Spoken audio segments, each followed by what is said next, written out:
Good afternoon and welcome to another episode of WMCM Sports Scene. I'm your host, Collin Talbert, and do we have a good show in store for you?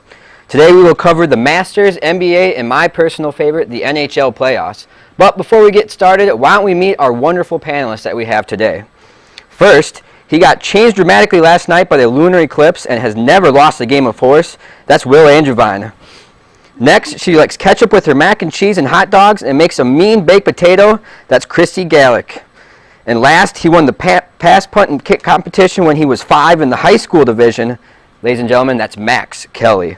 Remember, I will tally points for the good answers and keep score for our winner at the end of this game. See who will get the first, final, last word. So why don't we get started here and start with maybe the highlight of the weekend, the Masters, a little golf. Bubba Watson won his second Masters in the last 3 years, shooting a final round 69 to finish 8 under. So we're going to start here with Will. Will, what was your initial reaction, thoughts of the Masters this weekend?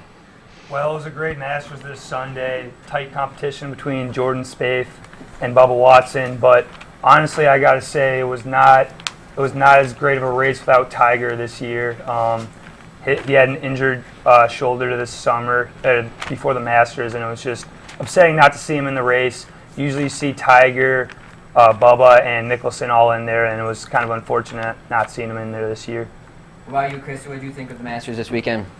I thought it was kind of cool because he kind of let his emotions go in the end there, and when he was picking up his son and he just let out all the tears with his wife, and it was a good experience for him. And not only that, it's his second time winning it in the past 3 years. So, and even if that, he can drive that ball, and on stats, he's amazing. He can make it go far, but sometimes it doesn't always come down to that. Sometimes you got to have strategy and you got to putt that ball in. So he did a great job, actually. Two green jackets is pretty nice to have, Max. What do you think? So what do you think?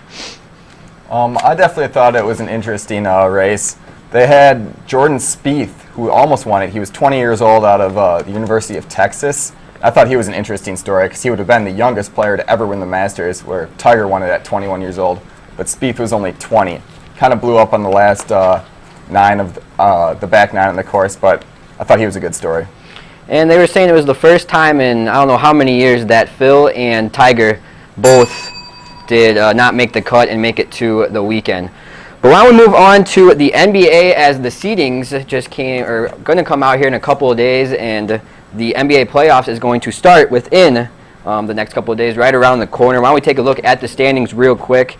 In the West, the Spurs will play the Grizzlies, the Thunder play the Mavericks, the Clippers play the Warriors, and the Rockets play the Trailblazers. And in the East, the Pacers play the Hawks, the Heat play the Bobcats, the Raptors play the Wizards, and the Bulls will be matched up with the Nets. So why don't we start in the West? And Kristi, what do you think is the most intriguing matchup in the first round? Well, I think I like the Spurs because they've been around for a decade. They got all their old players still going. But when it comes down to it, I really want the Thunder because they're the younger team. They're quicker, they're faster, and they're coming up. They're rising up. So I think I'd like to see the Thunder the most. Watch them out throughout the whole playoffs, actually. So. She likes the Thunder. Max, who do you like? What do you think is going to be a really intriguing matchup? I'm thinking the Heat will always be very good, so I like them when coming to a championship. Dark horse I have will be the Golden State Warriors. They've got Steph Curry and Klay Thompson both making big showings in the end of this regular season, both scoring upwards of 30 points. So I think they could be a surprising team. They play the Clippers first, so that'd be a tough matchup, probably one of the better matchups of the playoffs. But I might think Golden State can pull it out. Golden State. He's got Golden State. What do you got, Will? I'm going to have to agree with Chris, and actually I got to think the Spurs are going to win it all. They got to the championship last year, and they got the original Big Three with Parker, Duncan, and Ginobili. And, of course, Greg Popovich, I think he should win Coach of the Year. The most intriguing matchup, I think, though, is going to be Houston versus Portland. I mean, Damian Lillard versus James Harden. That's a great matchup. Both teams have just been hot through the end of the year, so should be real exciting. I'm really excited to see that one. And the Spurs and Thunder would be an interesting matchup if they both made it to the Western Conference Finals as well. Why don't we go on the East side of things, and we'll start with Max over here. He got the Bulls jersey on. Might be a Bulls fan. We'll have to see. What do you think is going to be a very intriguing matchup? It could be a Bulls-Nets matchup in the first round, maybe. What do you think? Well, I'd say I'm more of a Michael Jordan, Scottie Pippen fan, but no, I do like the Bulls. Actually, Noah's been playing really well. They've had just really good team chemistry, one of the best defensive teams in the league so far. They've been making a little late run, so I could see them actually almost winning a championship, but it'd be very hard to get past the Pacers, obviously. Well, he's got the Bulls jersey on. You got the Raptors jersey on. So what do you think is going to happen in the East? I am definitely not going with the Raptors. I'm not a Raptors fan. I'm just wearing this for retro factor. But I got to go with the Bobcats. I mean, everyone's giving the Bobcats all this flack. I mean, I don't think they'll beat the Heat, but I think they'll put up a great fight against them. I think Al Jefferson, Tyreek Evans, I think, they're managed by Jordan. I think they'll do a great job. Give them more credit. So real quick, Kristi, who do you think is going to win it all? I don't know. I'm kind of biased, so I want the Heat. I want the Heat because they've had it going on. The only thing that's a major factor is that Wade's health. It's always an issue. So if we have Wade there, I think they could take it, honestly. We'll see. See if they can live up to their promise of winning not one, not two, not three, not four, not five, but maybe 6 or 7 championships. Why don't we move over to the NFL draft on the gridiron side of things, as the draft is about less than a month away. And talks have been kind of heating up about who's going to be the first overall pick. Is it going to be Clowney? Is it going to be a quarterback? Is there going to be a big trade? So we're going to start with you, Will. Who do you think is going to go number 1 in the NFL draft coming up? I think the Houston Texans, although they got questions at quarterback, they got to take Jadeveon Clowney. He's a monster. The things he did in the combine were just ridiculous. So I know they need a quarterback, and Manziel would probably help them, but they got to go with Jadeveon. He thinks Clowney. Kristi, do you think Clowney too, or do you think? I agree totally, completely. I think Jadeveon is going to do great for them, so I'm going to have to stick with them. Will, what do you think? Number 1, where's going to go? I'm going to say that they're going to go with Clowney too. I got to go. He just he did too much. He has too much athletic ability to pass up. He ran a 4.53 40-yard dash, which is faster than most QBs in the NFL. But if they do pick a QB, I'm going to say they pick Bridgewater over Manziel and Bortles. And we could see maybe some teams trying to trade up to get Clowney because he is that good and has that much potential. Well, I'm going to go with the Packers. They're sitting there at number 21.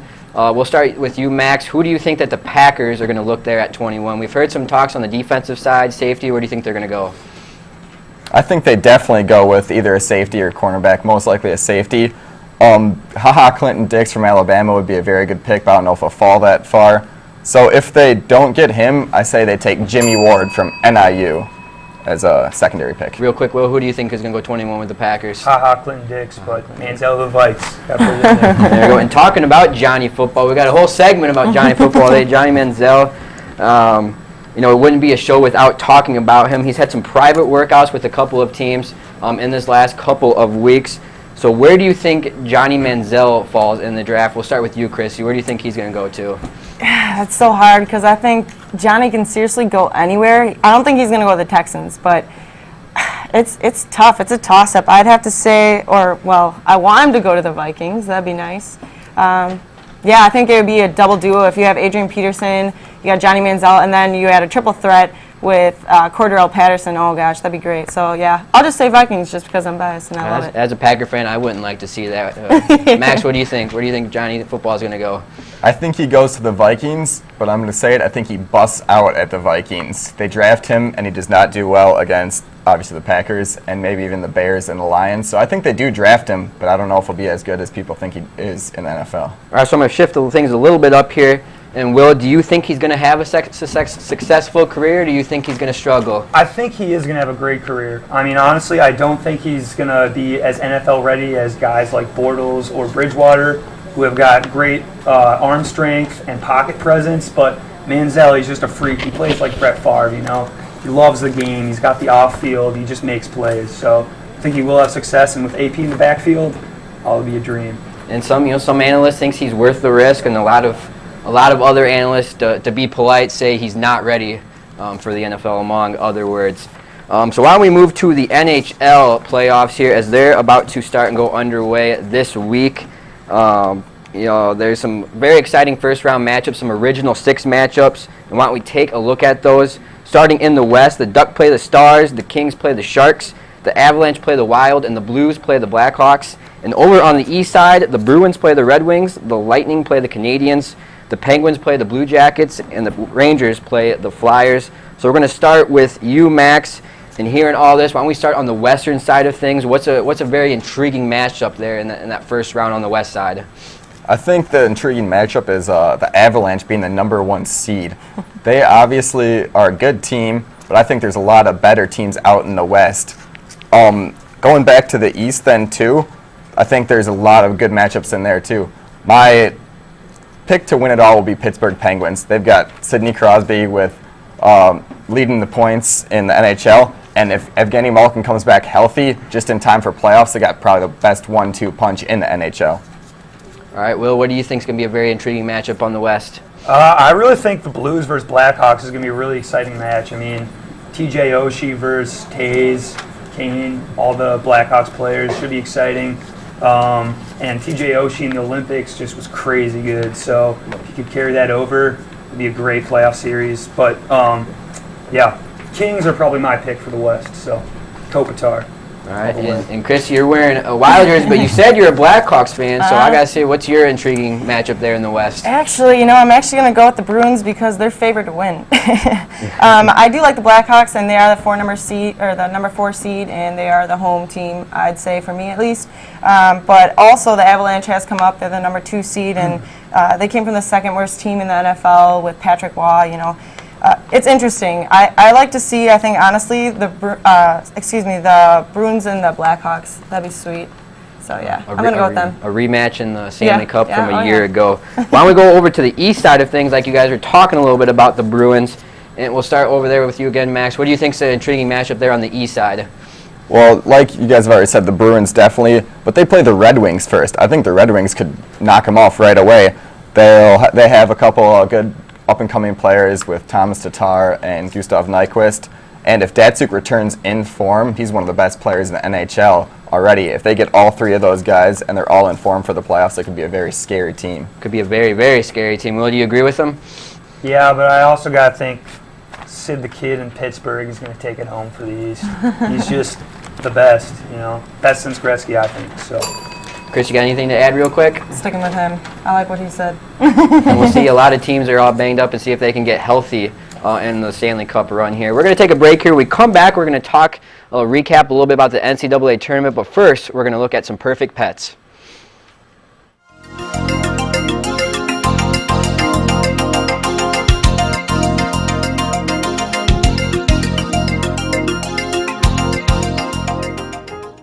Make a toast with 9-week-old Chardonnay. Watch out though, even though this kitten's classy, she's a tad bit sassy. Meet Finley, a fine pit bull mix of 10 months, who loves his chew toys and is always on the run. Lose your marbles? Well, meet Marble. This cat of 10 months will bring back your senses in no time. Meet Davy, an ecstatic Chihuahua mix of only 3 years. He loves to play, and he'll keep you going all day long. To find out more about adoption for these pets or others, contact the Cooley Region Humane Society at 781-4014. Again, the number for the Cooley Region Humane Society is 781-4014. Welcome back to SportsScene. Why don't we take a look at the score real quick? And we got a tie ball game. All 3 contestants on the panel are at 10. I thought they all had a great first round, good insight, and some good information, and hopefully continue into the later rounds here. So why don't we move on to the later rounds, as college basketball is now over with a very memorable NCAA tournament. The UConn Huskies were the surprise winners over the Kentucky Wildcats in that 7-8 title game. So let's start with Will here. Why did UConn win the title? What were your thoughts on the title game in general? Well, I just got to start with the coaching. Kevin Ollie is a proven NBA player, bounced around the NBA for years, but he's just a hard-nosed coach. You could tell his players, Napier and Boatwright, really trust him. The rest of the guys, just a really good team-fought game. So tons of emotion. Both the men and the women won. So great story right there. Really cool story of men and women both winning. Kristi, what did you think of the UConn winning it? Well, actually, honestly, I had them in my bracket for one of my top 4, and I had them winning the whole thing, but everything else got messed up. But yeah, honestly, I think they're a great team. They play hard D. They go get the ball, and actually, I love Boatwright. I think he really followed through with his injured ankle, and that's a true player right there. When I used to play basketball, I love that. That intensity, and not only that, even Shabazz, he pushed him at one point, and I'm like, well, it's the intensity of the game. You got to play when you got to play. You play hard. So I have to completely agree with you there. Max, what did you think of the title game? Yeah, I thought they were a great team. They fought hard. Like they said, Shabazz and Boatwright. Shabazz carried them through a lot of the tournament, averaging, I think, 21 points per game almost and about 5 assists in each game of the tournament. So I think he was really the power player in that UConn team. So talking about this UConn team, they had a couple guys that really stepped up, especially DeAndre Daniels had a really good NCAA tournament. Who did you think was the MVP of their title run? Was it Shabazz, Boatwright, or was it that DeAndre Daniels there, Will? I gotta say, Boatwright, I mean, he played through that sprained ankle and was just hitting crazy jump backs, so yeah, I gotta go with Boatwright. What do you think, Kristi? I know you were talking a little bit about Shabazz and Boatwright. Do you think Daniels was worthy of maybe an MVP? I'm all about Boatwright. Boatwright's my man. He worked through it. He played hard, and he had a sprained ankle, so I'm all about him. So why don't we talk about the whole Final Four in general here? The Badgers, Florida, lost in the semifinal game. What did you think about the Final Four in general, Max? Did you like it? Did you hate it? Were you surprised with a couple teams in there, or what was going on? I thought it was a pretty good Final Four. In my bracket, I had 2 out of the 4 teams, Wisconsin and Florida, obviously the higher-seeded teams. I thought the biggest surprise was UConn beating Florida, actually. Florida was great throughout the whole regular season. I mean, they only lost 2 games, and they were both to Wisconsin and UConn, which both obviously made the Final Four. I was really happy with the Badgers. I thought they had a legit chance of winning it all. Kind of broke my heart when Aaron Harrison hit that shot. But I thought the Badgers did very well, and it was an exciting Final Four to me. And talk about a clutch player, Aaron Harrison, he really hit 3 big shots in that run to the NCAA tournament, including the one over Wisconsin. Why don't we talk about the Wisconsin Badgers? Maybe a very disappointing run there, ending in there in the semifinal game. Will, what was your thoughts on the Badgers title run? They're falling a little bit short. Honestly, I'm a huge Gophers fan, so at first it was killing me. I didn't want them to beat the Ducks at all, but just all the excitement around the cross, and I bet even crazier in Madison with them winning, and when they beat Arizona, everyone was just going nuts. So, call me a bandwagon, but by the end of the tournament, or by the Final Four, I was rooting for the Badgers just because of all the excitement with everyone. So, got a lot of lovable players. What about you, Kristi? What did you think of the Badgers' run there, falling up short? Well, I'm definitely from Chicago, and I definitely would have to go against the Badgers, and I was all about UConn all the way. We had a 7 and 8 seed it's nuts. It was a crazy NCAA double tournament, and I really liked it. I really enjoyed it, and I'm really glad that UConn got that win and pushed through. And then Kentucky as well. They had good D, and that's what showed in the end. So. All right, Max. Wisconsin, talking about the Badgers, they have 7 of their 8 returning players for next season. A lot of analysts say that they could be a favorite for winning the championship next year. What do you think about this Badger team going into next season with Frank Kaminsky and really everybody back except Ben Brust? Well, like you said, yeah, we've got everybody back except for Brust.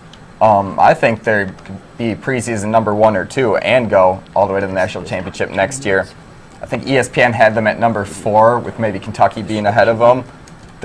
Like I said, everyone's coming back. We have Frank Kaminsky, who carried us almost through the NCAA tournament. 2 great guards. I think everyone will improve, and we're adding a 6'8" Ethan Happ for our recruiting class. So we're adding some size. We'll have Nigel Hayes. We'll have Bronson, 2 freshmen that made a real big difference. So I think we'll be close to number 1 team next year. And what about the play of Bronson Koenig in that semifinal game, coming off the bench and having just a remarkable first half, and then Dukin came in the second half and played really well as well. So, Will, you said you're a Gophers fan. So, talking about next year, the Badgers could be the consensus number 1 team.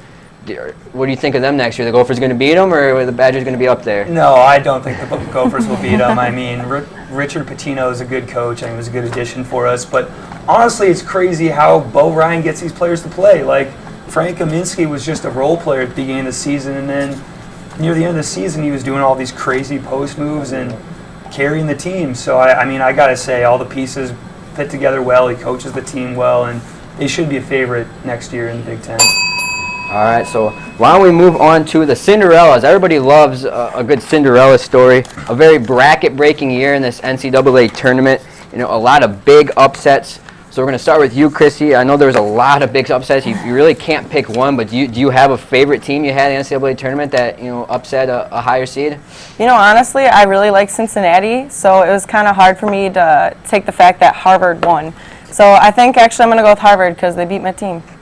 So she's going with Harvard over Cincinnati. Max, who did you have? What was your favorite upset? You got to go with the Dayton Flyers for how far they went, beating Ohio State. I like to see Ohio State go down. Big Badger fan. Syracuse, and then Stanford, obviously. Also, Stanford was a pretty good Cinderella, beating Kansas with Andrew Wiggins and everything. I thought those two teams probably the most, but definitely the Dayton Flyers. Which one are they missing, Will? Do you have any other favorite upsets that you like? I actually had to go with the Dayton Flyers too. Number 11 facing a number 1 seed, crazy Cinderella. What about the Mercer over Duke upset, and then the Mercer doing the, I don't know what dance that was after the game was over in the huddle, but that was one of my personal favorite upsets. And I do like to point out I did guess all the 12-5 upsets and got all the 12-5 games right there. So Cinderellas, continue every year. You really can't pick the lower seed every single year because there's always an upset no matter where it is in the tournament. Why don't we go on to the Brewers here, and they are off to a smoking hot start. They are a league leading at 10-3 to start the season. The best, like I just said, the best in Major League Baseball. So, I mean, offensively, starting pitching, bullpen, everything's going on all cylinders right now. So I'm going to start with you, Will. Who do you think the MVP of their team so far? Why are they off to this hot start? I got to go with ex-twin Carlos Gomez. He's just drove in the most runs this season. He's got the second highest batting average behind Aramis Ramirez. And I think he's a huge reason why the Brewers are 10-3 right now. Great fielding and great batting. So he thinks that. What do you think, Kristi? You're shaking your head no over there, I think. What do you think? I don't know. I mean, I'm kind of more so actually a Sox fan, so I'm going against the Brewers. I think they're doing great, though. Like you said, they got a 10-3 start, so I mean, they lost last night, so maybe we'll see. I don't know. It's hard to say. Well, Max, you're waiting your turn over there patiently. What do you got to say about the Brewers' start to the season? Well, I saw a great start. I thought a very interesting game was Ryan Braun getting all those boos and then hitting 3 home runs and 7 RBIs in one game in a very hostile Phillies environment. So I got to go with maybe him being one of our preseason MVPs, coming off the suspension and everything. Also, our pitching. We haven't had good pitching in forever, and Gallardo's, I think, 2-0 with a little bit under 1 ERA. I think it's .96. And then also Kyle Loesch. He's 2-1. He's got 21 strikeouts, and he's been doing great. The top of the order has all been hitting well too. We've got, Aramis Ramirez hitting great, Jonathan Lucroy, as you said, Gomez, and Braun. They're all hitting very well. So I think this could be a super good year for the Brewers. I'm excited. And also a good start to the season for Matt Garza, which the games that I've seen him pitch, a big pickup in the offseason for them. So let's go back to you, Will. Do you think they can continue this hot start, or where do you see them at the end of the season? Do you think they're going to be contending there late in the season? Honestly, I just see this as just a hot start right now. I mean, 10-3 is kind of a ridiculous record for them to keep up. I don't think they'll keep that pace. Again, in the NL Central, it's a really good division, so I kind of see the Cardinals taking that by the end of the year, but who knows? Like you said, maybe one of the toughest divisions in baseball with the Cardinals, the Pirates, the Reds, all up there. Kristi, what do you think? Do you think the Brewers can continue this hot start, or do you think they're going to come back down to earth? No. I don't know. I guess they just haven't showed up in previous years, so I'm not going to go with them on this one.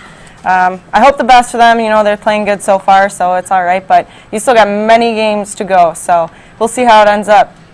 Max, you sound like you might be the only, good Brewer fan over here. What do you think? Do you think it's going to continue their hot start, or what do you see? I got to stick with them. Yeah. I'm not saying they're going to go 152-10, but I think they could be definitely 100-game winners. I think they haven't seen a very good season in a long time, so I'm hoping it's this year. And real quick, the Brewers have more road wins, 6 so far in their first 13 games of the season, than the Bucks have had this whole season. So I think that was kind of funny. We're going to talk about the Bucks when we come back, but now we're going to take another break and see some more Perfect Pets.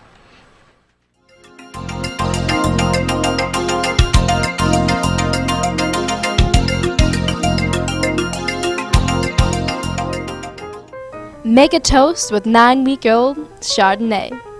Watch out though, even though this kitten's classy, she's a tad bit sassy. Meet Finley, a fine pit bull mix of 10 months who loves his chew toys and is always on the run. Lose your marbles? Well, meet Marble, This cat of 10 months will bring back your senses in no time. Meet Davy, an ecstatic Chihuahua mix of only 3 years. He loves to play, and he'll keep you going all day long. To find out more about adoption for these pets or others, contact the Cooley Region Humane Society at 781-4014. And the phone number for the Cooley Region Humane Society is 781-4014.